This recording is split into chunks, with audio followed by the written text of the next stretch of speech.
Okay, so I want to be honest with you from the start. My trading journey has not been a straight line. It has been more like one step forward, three steps back, and then start again. Now, I started trading years ago, and for a long time, I was not making money. I was losing money, sometimes slowly, sometimes quickly. And the frustrating part was, I was not careless about it. I'm the kind of person who researches everything before starting something new. I studied before I traded. I understood risk, I knew the basics. But knowing something and actually applying it under pressure are two completely different things. So today, I want to share the real things that held me back. Not the textbook stuff, the actual stuff. The patterns I kept falling into over and over again. And if any of this sounds like you are not alone. And more importantly, it can change. So let's get into it. The first thing, and this one is important, is understanding the difference between knowing a concept and having a system. When I first started, I went through the usual journey. Indicators first, moving averages, RSI, and the stuff everyone starts with. Then I moved to price action, support and resistance, trend line, etc. Then I found supply and demand, and something clicked. I started understanding that price moves from one zone to another. I learned to wait for a valid break of structure and then place my limit order at the supply or demand zone, targeting the next significant high or low. Simple concept, and it actually worked. I passed my very first funded account challenge using exactly this approach. Nothing complicated, just clean supply and demand with a clear structure. But here is where I went wrong. I hit a losing streak. A few trades did not work out the way I expected, and instead of trusting the process, I panicked. I thought maybe the strategy stopped working. Maybe the market changed. Maybe I need something new. So I started looking for another strategy, then another, then another. And this is called strategy hopping. And it is one of the most common traps in trading. Every strategy looks amazing when you are backtesting it in a calm state of mind.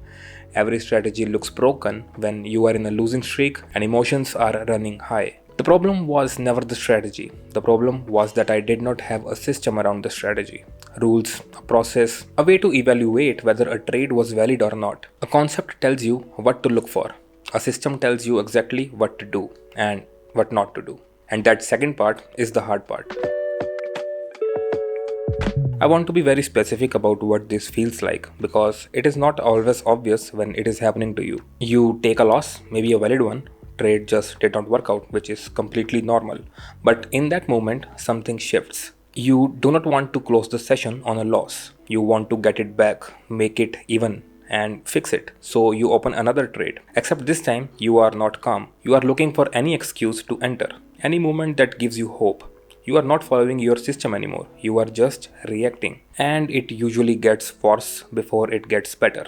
One loss becomes two becomes 4, and by the end of the session, you have done more damage than any single bad trade could have. I have been there more than I want to admit, and connected to this, overtrading. Feeling like you need to always be in a trade, like sitting on the sidelines is wasting time, feeling like the market is moving and you are missing out. But here is the truth. Your job as a trader is not to trade as much as possible. Your job is to wait for the right setup and only take that one. Fewer trades, better trades. That is a rule that sounds simple and takes years to actually live by. The fix for both of these is the same. Set a daily limit, maximum trades per day. Stick to it no matter what. When you hit that number, close the charts and call it a day. Not because the market stopped, because you know your own limits. That is discipline, and discipline is what separates the traders who last from the ones who do not. The third thing, and this one I think a lot of people can relate to. For a long time, I convinced myself that my main problem was capital. I thought if I just had more money to trade with, everything would be different.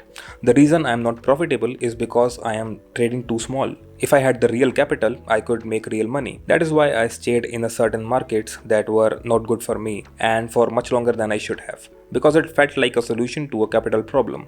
But eventually, I discovered prop firms and I thought I finally found something which can help me achieve my goals easily and quickly. Because what I had to do, just pass a challenge, prove that I can trade and get funded. And that was genuinely exciting. It still is.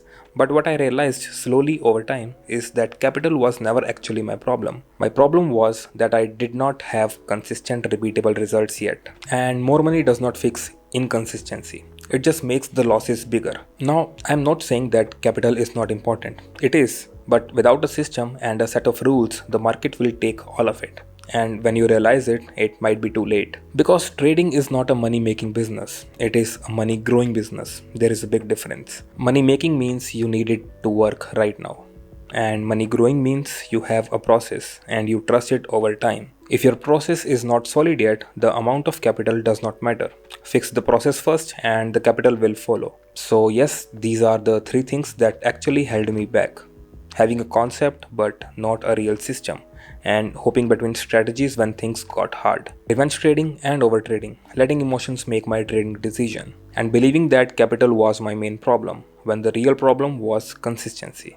I'm still working on all three of these honestly. Some days are better than others, but I think that the most important thing is just knowing what your actual problems are, not what you think they are. Because once you see them clearly, you can do something about them.